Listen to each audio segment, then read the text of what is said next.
Perfect. Yeah. So here's the good friend. Right. Yay! Cheers! We have the quiz, right? Or it doesn't count, right? Forever. Cheers! Cheers! Here's to a fun show, successful. Oh! Should we do we know that? Yeah. All right. Yeah. Nice. That's strong. How many pieces did you say you have in the show? 35. About 35. Okay, I didn't know if I heard you right when I heard that number. Yeah. That's Well, a- you're going to see him up close in another half hour. Perfect. Excellent. Excellent.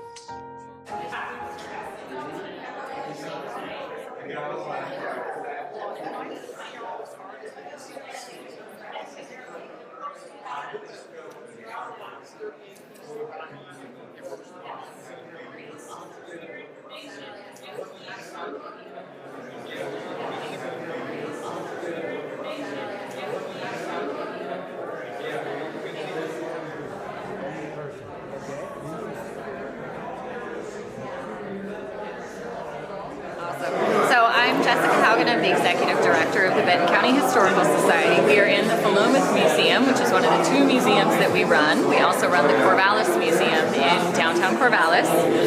So we have been in the Philomath Museum since 1980, and almost the entirety of that time we have done art exhibits in the upstairs gallery, which is the room we are in right now. So this current exhibit is a combination of art by Rip Cronk and by George D. Green. This was actually an idea of our past exhibits curator, who doesn't work here anymore, but it's a wonderful idea to combine the work of these two artists that both work in the same kind of art style, this abstract illusionism art movement, using illusion techniques in their art to draw the viewer in more and get them to kind of really reconsider like what's real and what is anything. I'm kind of like making it sound really grandiose, but It is. it is. It's fascinating what you can do with art to get people really thinking outside the box, thinking differently about the world and about their point of view in the world. So Rip has written some wonderful text for us that's on the walls, and he really does kind of a deep dive into his inspirations for his artwork. Along those lines, he thinks a lot about philosophy and mythology and history with his art, which is phenomenal. George D. Green was a local Corvallisite. He grew up here. There are still people around who remember him from high school. He lived the life as a professional artist. He moved to New York City at the Loft in Soho, the whole 9 yards, and came back to Corvallis and particularly the coast later in life, and unfortunately passed away in 2020. But their work really speaks to each other, and so we're really excited to put them together in this exhibit and really share this with the community. So this building has a phenomenal history, and I'm going to let Anya talk about that. Yep. Hi, I'm Anya. I'm the Curator of Education here at the Benton County Historical Society, and occasionally we give tours of this building. It was built in 1867 by the United Brethren in Christ. They came here as missionaries to settle this valley, and they built this school using clay dug out of the ground here to form the bricks.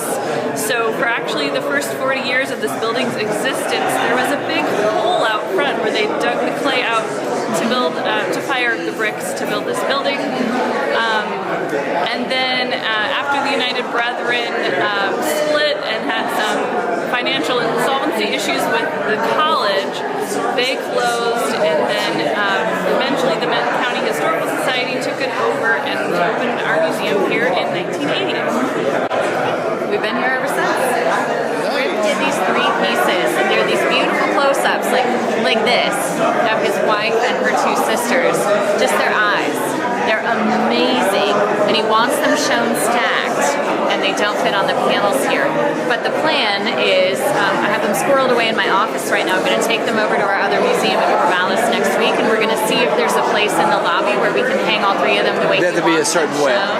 and put a little sign up that says, you know, if you love this, come see more of his work in the Philomath Museum. They're in my office. You can come look at them if you want. It's just down the hall. Okay.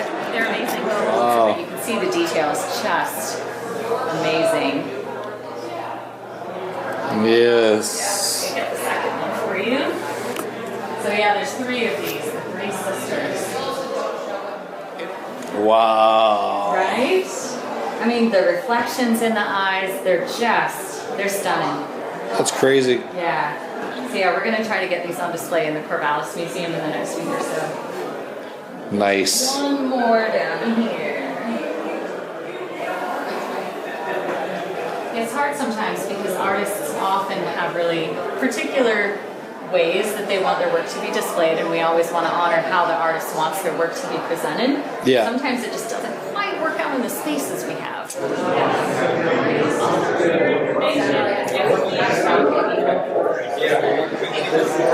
why I like to go to the idea about it is you're kind of looking into it. It's an outside picture, but you're kind of looking into it yourself.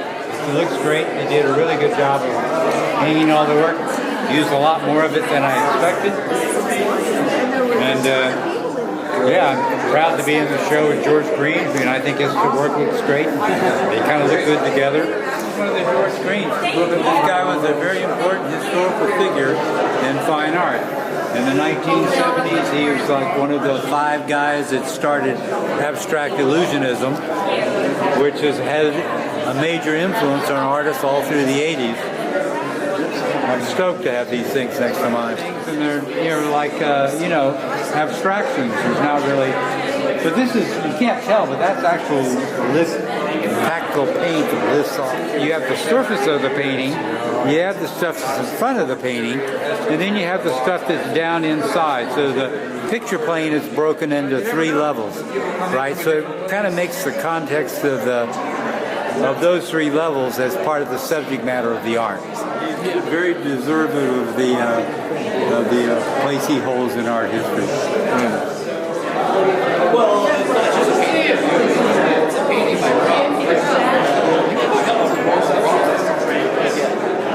Well, after 52 years of clay, and you touch a piece 11 times minimum to get a good piece, I like watercolor because it's brush, water, and paint, and paper.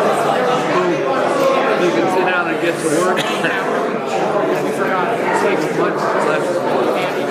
What he has to do takes a lot of practice before you put the brush down. Yeah. When he puts that brush down, it's drawing on years and years of experience of doing this. So he can do something in like 15 or 20 seconds, but it took 20 years behind it to get to that point. Yeah. So it's a kind of different mindset. Years ago, I watched a young woman with a sume brush that was like a mop. And she had paper that was, you know, like 15 by 15 feet paper that she would do a drawing. Yeah. And they, Chinese, years ago, I had unbelievable. It was a spontaneous moment on my deck, and he took my photograph, and then he did this amazing portrait where all the white is bare paper. So that's the real pleasure of it, is when you look at it in that way, it's an amazing piece of art.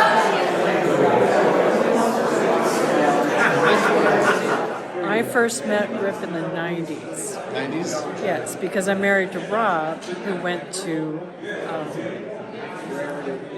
University of New Mexico with him. So they go way back. I mean, Rob was maybe 18 when he met Rip. So I was somewhere over 30 when I met him. When I first met him, I wasn't really familiar with his work, and I knew that he made murals, and Rob and I met in grad school, so we were doing our art thing and keeping in touch. It's pretty royal. I love the life he's carved out for himself. It's a. I think the thing Rip and I have in common, we both kind of started out as sculptors, and logistically, it's difficult to store and Clay. anything three-dimensional is harder. You can't just hang it on a wall. You can't just roll it up and go. Yeah.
It's amazing how engaging these pieces are.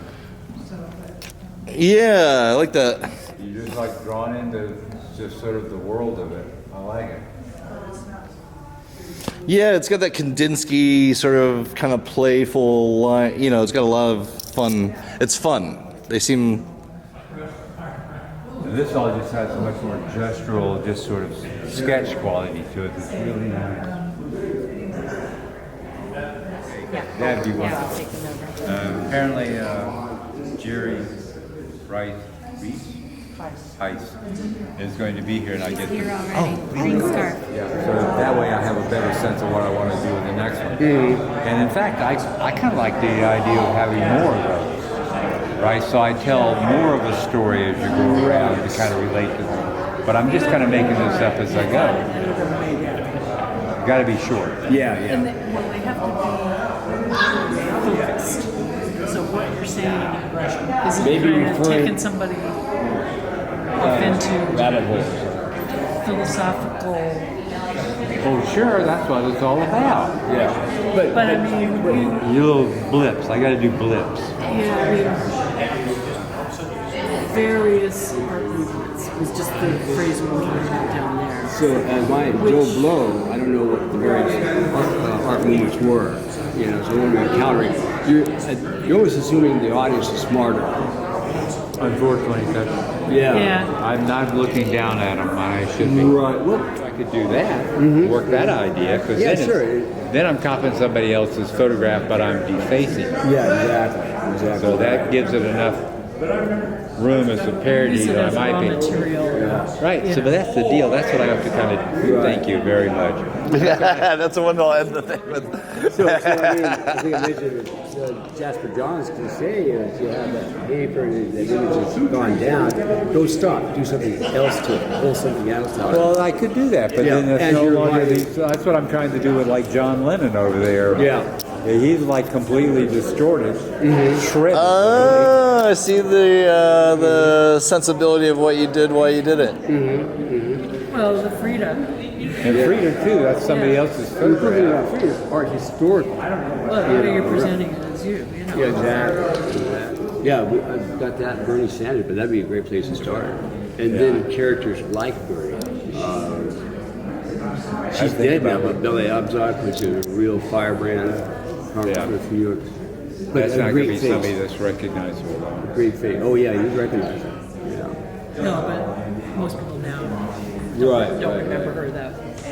Yeah, Al Sharpton would be kind of hip. Al Sharpton is good though. So if you have a good photo of him, so I can, Well, he's on TV now, regular. I know, I see him all the time. Yeah, right. Well, He's half his size now. He's like a tiny thing with a big head. No, I know.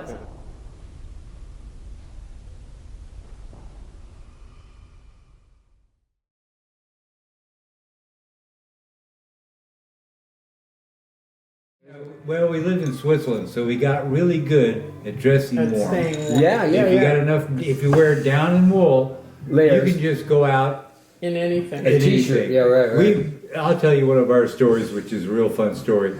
And one of the things you can do in Switzerland, in the summertime, you take these things, do one thing, but in winter they're still there, and they take advantage of them for winter activities. These things, what kind So of things? what this particular deal is, you buy a ticket, you take a tram, you go up to the fucking top of a mountain, you they give you a sled, And part of your here's ticket includes renting that Oh, how toboggan. incredible. and here's a like 3-mile downhill You're kidding run me. that you Really? can just go 40 miles an hour around all the time. You get down to the bottom, you get on the funicular, and you go back up. It's all the same ticket. Right. And you go back up and do it till you And can't they do feed it you lunch. anymore. Mm-hmm. Then they feed you lunch, and then you get on the train and go home. Okay. So it's a lot of fun to do these things. So Right. when we're in Switzerland, we take full advantage of that because Right. we were runners Yeah. and had plenty of energy. So what we were going to do is go up, get that sled, and do that run because what a thrill. So we're snowing like crazy.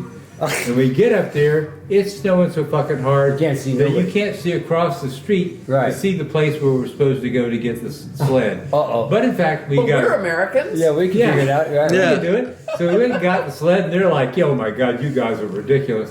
So we got on the sled, and off we go. And Two, we're- two people on one sled? No, there's No, two sleds. we're- They're like each other like an on American the sled, the kind American of flyer. little Yeah, fronts right. like this. Yep. Except they're about this high. Okay. But they're very similar in And you go design. feet to first. Yep. And you yep. go feet first. Right. And you were Steer with zooming your down the road. And It here was on the snowing like a motherfucker. their and You couldn't bank see curves. It's anything. absolutely No fabulous. helmet, no goggles. No, Oh, no no goggles, that's goggles. right. Uh-huh. But the story is this time because it was snowing so hard, when you got to openings where you weren't in the trees, there was it would be like drifted 3 or across. 4 foot of snow drifting across Oh my the run. God. Oh, and Yeah, there so- were no Swiss people doing it that And day. No, you're- so no. you're- that there tells was you a nobody. lot. There was no tracks in that snow when we That did says it. a lot. So we're going around. We're We going did it like twice. Yeah, we're going like 25 or 30 miles an hour. Going around the curve. Here's that snow. Wham! And we're like laying there in the snow like this. We're half buried. Yeah, right. We're laughing and giggling. But because we have on down and wool, You're not we're actually affected. wearing ski Cold. pants. Yeah, right. We just laid there and laughed, until we got our breath back. Oh, that's Yeah. an opening. That's a beautiful story. We It's like, took the sled and carried it to the other side of the They have a bunch. drift. Right. Got back on them and took off again. Right. Another half a mile down, we Same ran deal. into the next one. Yeah. So But we managed to get all the way down. I think we did and it took the- twice. Yeah, and then we took the train back. Without and did it frostbite, without getting cold. no, it never or- got Yeah, cold. that's So right. the whole again. It's trick not is that cold in Switzerland. It might have been 15 degrees or something. But then you got wind chill, blah blah blah. But the fact of the matter, you were layered. once We you were covered. once you got the Yeah. down and the wool on We had You're down not cold. ski gloves. With Right, your right. silk undie. with the silk undies. yes. There you go. See, there you go. Night's over. It was fun. Party around. Oh, is this a video? Yeah. Sounds good. Oh, I forgot to do. We're showing people what love is. Love is sharing a tequila shot. Yeah. That's love. Where my shirt is? Is that what you're Cheers. Oh, Here's a that Rip was- show. That is good. Really feel the agave. I like it because it's a hot, cold day. And I don't like cold drinks. It just kind of warms you up.